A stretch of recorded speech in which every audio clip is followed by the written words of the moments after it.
What's up, everyone? Marc Lobliner, tigerfitness.com. Extra special guest once again, DDTMethod. What's up, Marc? How you doing? Oh, couldn't be better. Couldn't be better. Just got done doing some Bosu ball squats, doing some stability training. Oh, stability training. So you hear hypertrophy coaches go on all the time about how there's wasted movements. You shouldn't do this because it's not directly influencing hypertrophy.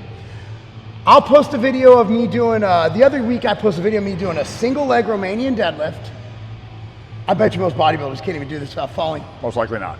For 5 reps with 150 pounds dumbbell. It's a lot of weight.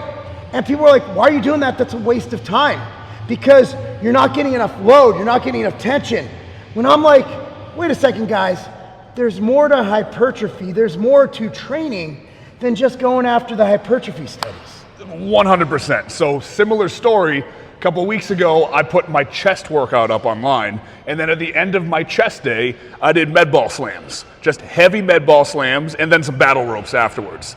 And it was completely torn apart because they were not hypertrophy movements. Now, I will play ball with you.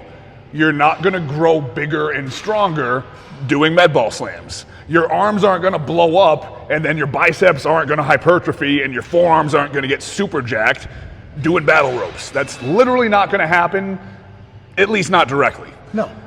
But these things are training modalities that should be used to get you to a goal. If you wanna get bigger and stronger, chances are you need to train really, really hard.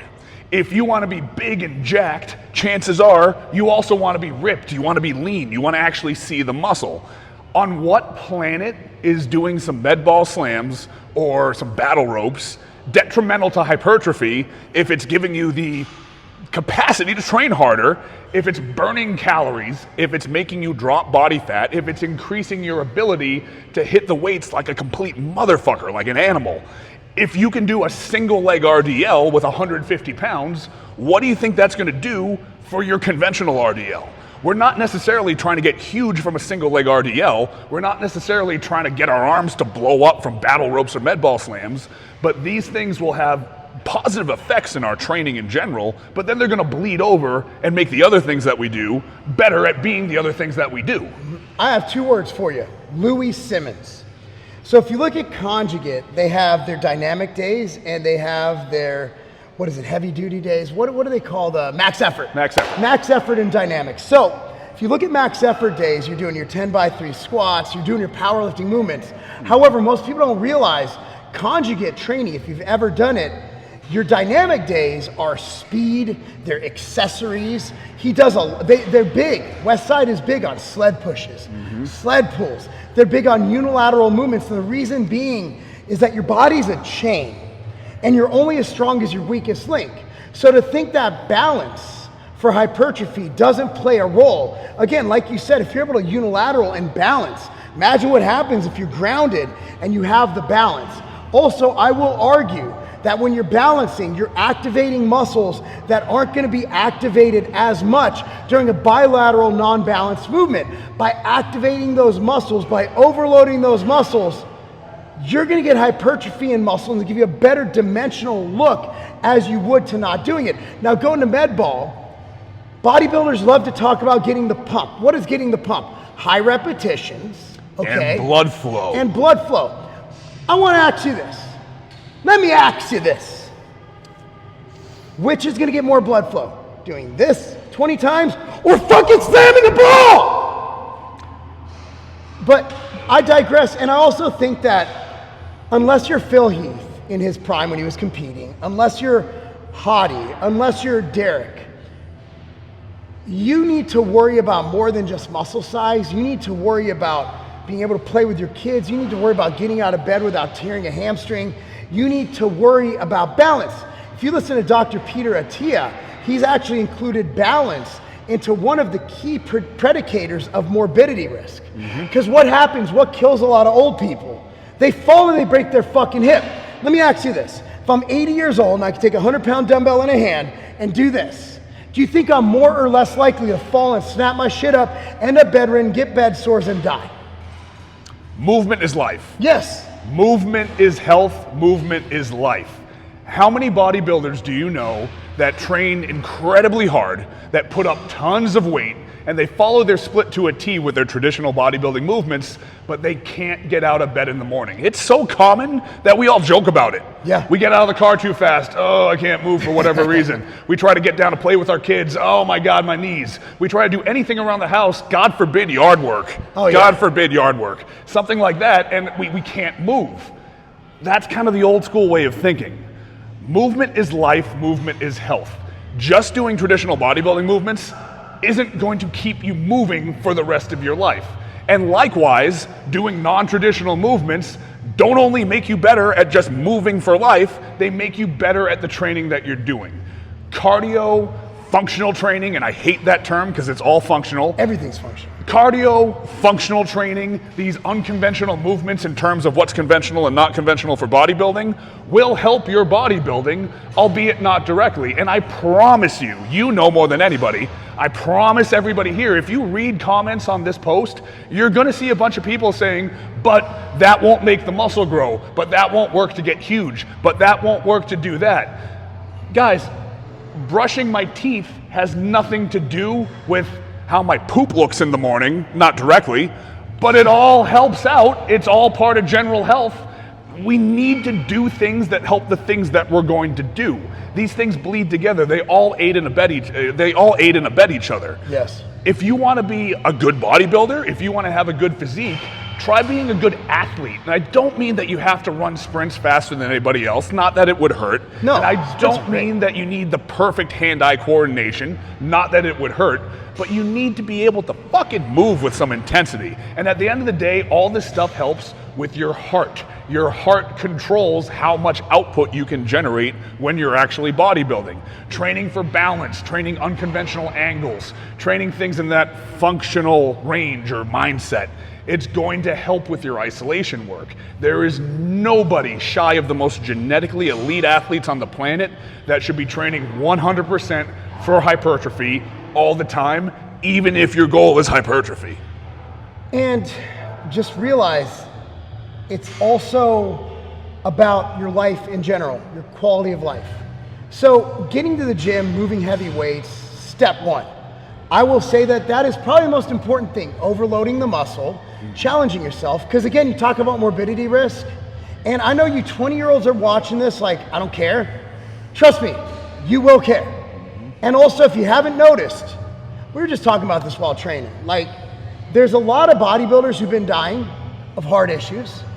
There's a lot of young kids, young bodybuilders, they might even be twins. There's a lot of people online who are doing things now that it's going to significantly reduce their life expectancy. It just is. And I know that sounds terrible, and then you'll be like, well, what about you guys? We've come to grips with the fact that we have done things that are not the best for longevity.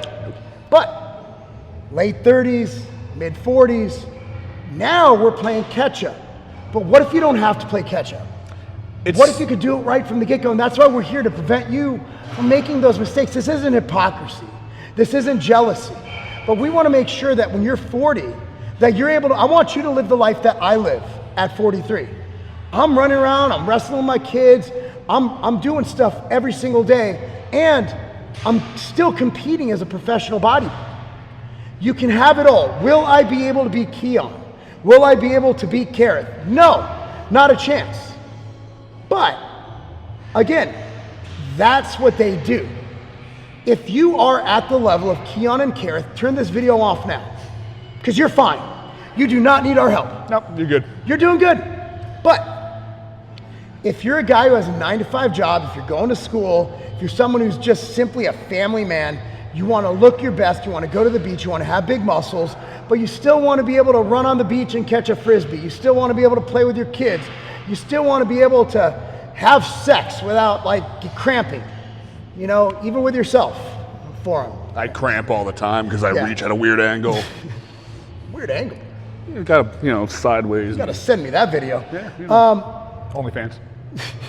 But you definitely should heed these pieces of advice, because the one thing I did, the best thing I did in my life, is at 33 years old, when I was really, really getting into bodybuilding, I was really going for my pro card, I snapped my shit up, strained my lower back and strained my pec, same week. That was when I started doing the functional stuff. That's when I started getting involved in exos. That's when I started to work in mini bands. That's when I started to work in bell up kettlebell presses. That's when I started to move more. Because I realized that if I feel like this at 33, how will I feel at 43? And I've gotten to a point where every year I get older, I feel better than I did the year prior. And if you can start that younger, or even if you're older, start that now, there's nothing wrong. Now, we're not saying do stupid shit like Bosu ball squats. No. We're not saying that. But doing med ball slams, doing mini band movements, doing kettlebell movements, those will not be a detriment to your gains. They will only help them. No. The thing is, I know that it gets redundant. You're probably a little bit younger than us. You're probably watching two older guys talk about don't do dumb shit, preserve your health, so on and so forth. And it's pretty much the least sexy thing to talk about in terms of bodybuilding or physique enhancement. So if you're not gonna listen to us based on the fact that you might temporarily think you're invincible, listen to us based on the fact that if you're watching this, you probably really fucking love to train. Yes. It's probably the highlight of your day, if not one of them. Take this into effect. If you can do 5 minutes of non-stop heavy med ball slams directly into a 3-minute back and forth hit circuit on battle ropes, directly into a single leg RDL with a 150-pound kettlebell. Don't do that specifically. No, that sounds awful. Don't start with that. Sounds terrible. Situationally, if you can do shit like that better than anybody else, I would wager to bet that you can train harder than anyone else when you're doing your compound work and isolation work with the hypertrophy focus. If you are an athlete and you have this high capacity for holy shit, fuck you output, you're gonna be able to lift weights better. Absolutely. Isn't that what we're all trying to do? Yeah, so anyway, where can they find you? I'm at DDTMethod on Instagram and on X. Reach out to me for coaching or any consultations, or if you just have questions, I'll shoot the shit all day, man. I'm a nerd. So this is gonna be posted on YouTube, Rumble, X, and yeah, I think that's it. So he needs to be on X. Working on it. X is where everything's at, so follow him on X. He's gonna have some cool shit on there. As you can tell, like, I'm a huge fan of Twitter, what Elon's done over there, and it's the hub for all things information. So follow him on Twitter. He will have some cool shit on there. And for me, if you're already following me, thank you. If you're not, follow me. That'd be great. That'd be awesome. And the one thing I ask of you, we don't need like super chats or anything. Go to tigerfitness.com. It's my site. It's how I pay my bills. If you need to buy creatine, protein, or anything, yeah, please do that. Oh, and Ambrosia Planta, Alchemy, Kinetic, Nectar, Ember, No Morbidity, all available at Sprouts. Thank you guys for watching. That's not a game.